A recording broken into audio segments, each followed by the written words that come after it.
Big news में आगळ बात करिए વધુ એક બ્રેકિંગ ન્યૂઝ દિલ્હી તરફથી સામે આવી રહ્યા છે જે કોંગ્રેસના 8 ઉમેદવારોની યાદી જાહેર થવાની છે તેની એક્સક્લુઝિવ માહિતી મંતવ્ય ન્યૂઝ પાસે છે। ગુજરાતની લોકસભાની 8 સીટોના ઉમેદવારોની ફાઇનલ લિસ્ટ મંતવ્ય ન્યૂઝ પાસે એક્સક્લુઝિવ જાણકારી છે જેની કોંગ્રેસના 5 ધારાસભ્યોને ટિકિટ આપવામાં આવશે તેવો નિર્ણય કરવામાં આવ્યો છે।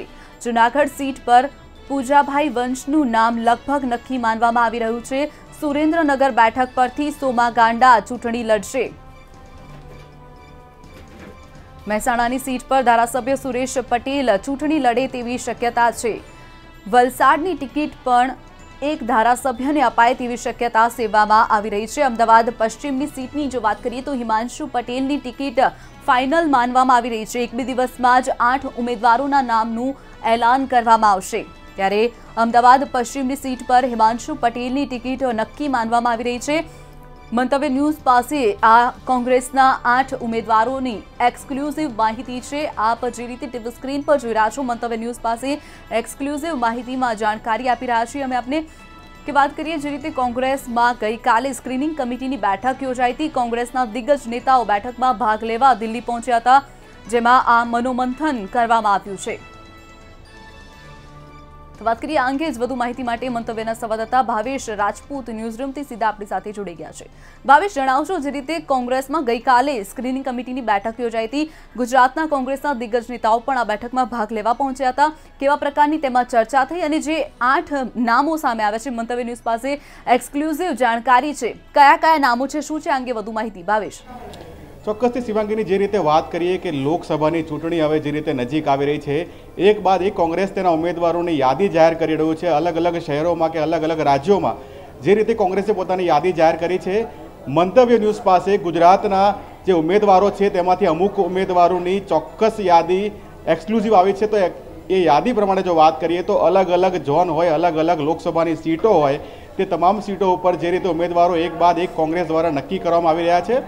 ગઈકાલે જે રીતે કોંગ્રેસ દ્વારા એક મીટિંગ યોજવામાં આવી અને મીટિંગમાં ઉચ્ચ સ્તરીય નેતાઓ હાજર હતા અને તેઓ દ્વારા અમુક ટિકિટ અમુક ઉમેદવારોને આપવાનું જે રીતે નક્કી કર્યું છે તેમાં ખૂબ જ મહત્વનું કહી શકાય કે 5 જેટલી ટિકિટ તો ધારાસભ્યને આપવાની વાત ચાલી રહી છે। જૂનાગઢની વાત કરીએ તો જૂનાગઢમાં પૂજા વંશને ટિકિટ આપવાનું 99% ફાઇનલ થઈ ગયું છે। તેવી જ રીતે અલગ વિસ્તારની વાત કરીએ, મહેસાણાની વાત કરીએ તો મહેસાણામાં ધારાસભ્ય સુરેશ પટેલને ટિકિટ અપાય તેવી પણ હાલમાં આવકીઓ જોવા મળી રહી છે અને લગભગ તેમને ટિકિટ પણ આપવાની વાત હાલમાં ચાલી રહી છે। અલગ અલગ વિસ્તારની વાત કરીએ, અમદાવાદની જે રીતે વાત કરીએ, અમદાવાદ પશ્ચિમમાં હિમાંશુભાઈને ટિકિટ આપવાની વાત ચાલી રહી છે અને 99% આ જે નામો આપણે કહી રહ્યા છીએ તે નામો ઉપર કદાચ મોહર આજ અથવા તો આવતીકાલે લાગી શકે છે અને કોંગ્રેસ દ્વારા ધીરે ધીરે જે ઉમેદવારોને યાદી જાહેર કરવામાં આવી રહી છે તેમાં જોતા આવનાર દિવસોમાં ગુજરાતમાં જે 26 સીટો છે તે તમામ સીટો ઉપર મોટાભાગની સીટો ઉપર જે યાદીઓ આપણે નામ બતાવી રહ્યા છે તે યાદી ઉપર તે સીટો પર તે ઉમેદવારોનું નામ ફાઇનલ થઈ શકે છે। શિવાંગીની બિલકુલ ભાવેશ, જે રીતે વાત કરવામાં આવે કે કોંગ્રેસ જે 5 નામ લગભગ નક્કી માનવામાં આવે છે કે ધારાસભ્યોને લોકસભાની ચૂંટણી લડાવી શકે છે, એટલે કહી શકાય કે ક્યાંક આવનારા દિવસોમાં આ જે 5 સીટો ધારાસભ્યોની ખાલી થશે તેમાં પણ હવે પેટા ચૂંટણી કરવાનો વારો આવશે। અને બીજી તરફ જો વાત કરીએ ક્યાંક ને ક્યાંક આગળ પણ આવા સૂર ઉઠ્યા છે કોંગ્રેસમાં કે કોંગ્રેસ હંમેશા પોતાના ધારાસભ્યોને સાચવી નથી શકતી, ત્યારે આ પગલાં લેવામાં આવ્યા હોય તેવું કહી શકાય। ચોક્કસથી શિવાંગીની જે રીતે વાત કરીએ કે એક બાદ એક કોંગ્રેસમાંથી નારાજ ધારાસભ્યો કોંગ્રેસમાં રાજીનામું આપીને ભાજપમાં જોડાઈ રહ્યા છે।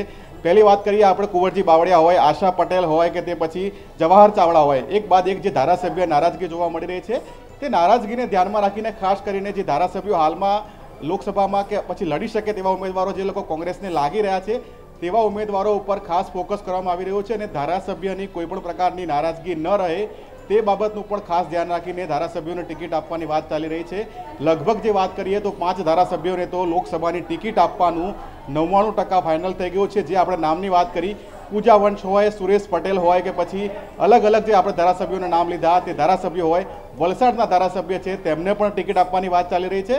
એટલે કે આવનાર દિવસોમાં કદાચ આવતીકાલે અથવા તો પરમ દિવસે કોંગ્રેસના જે ધારાસભ્યો 5 વાત કરી રહ્યા છીએ આપણે તે લોકોને લોકસભાની ટિકિટમાં અપાય તેવી પૂરેપૂરી શક્યતાઓ હાલમાં સામે આવી રહી છે. શિવાંગીની, બિલકુલ ભાવેશ, જે રીતે વાત કરવામાં આવે કે કોંગ્રેસ જ્યારે 2014માં લોકસભાની ચૂંટણી હતી ત્યારે ભાજપ 26માંથી 26 બેઠકો ગુજરાતમાં જીતી હતી અને કોંગ્રેસના ફાળે 0 સીટ આવી હતી. ત્યારે આ વખતે વાત કરીએ કે 2019ની લોકસભાની ચૂંટણી કોંગ્રેસ માટે એક નાકનો સવાલ બની રહેશે કે કોંગ્રેસ પોતાનું નાક સાચવવાનું રહ્યું. ત્યારે કેવા પ્રકારની સાવચેતી રાખી અને કયા ઉમેદવાર પ્રતિભાશાળી છે અને પોતાનું પ્રભુત્વ ધરાવે છે તે પ્રકારે નામ જાહેર કરી શકે છે?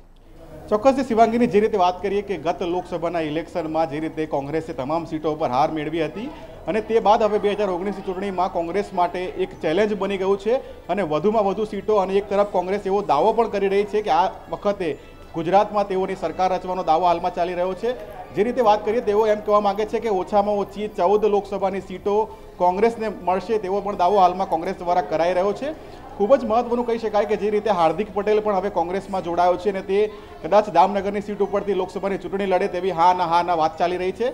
આ તમામ બાબતો ઉપરથી હાલમાં કોંગ્રેસ ગત લોકસભાની ચૂંટણીમાં જે રીતે હાર મેળવી હતી તે હારને ડામવા માટે અને આ લોકસભાની ચૂંટણીમાં વધુમાં વધુ સીટો ઉપર જીત મેળવવા માટે પોતાના કવાયત હાથ ધરી છે. 58 વર્ષ બાદ ગુજરાતમાં જે રીતે CWCની બેઠક મળી, રાહુલ ગાંધી, પ્રિયંકા ગાંધી, સોનિયા ગાંધી, મનમોહન સિંહ જેવા દિગ્ગજ નેતાઓ જ્યારે ગુજરાતમાં આવ્યા, અમદાવાદમાં આવ્યા, ત્યારે લોકસભાની ચૂંટણીને લઈને તેઓએ ખાસ તૈયારીઓ અને પોતાના તરફથી, પોતાના પક્ષ તરફથી વધુમાં વધુ સીટો મેળવવાનો પણ દાવો કર્યો છે. શિવાંગીની, જી બિલકુલ ભાવેશ, જોડાવા બદલ અને માહિતી બદલ આપનો આભાર. તો વાત કરીએ જે રીતે કોંગ્રેસમાં 8 નામો સામે આવવાના છે, આજ સાંજ સુધીમાં આ જાણકારી સામે આવી શકે છે. ત્યારે મંતવ્ય ન્યૂઝ પાસે એક્સક્લુઝિવ માહિતી છે. કોંગ્રેસના 5 ધારાસભ્યોની ટિકિટ આપવામાં આવી શકે છે.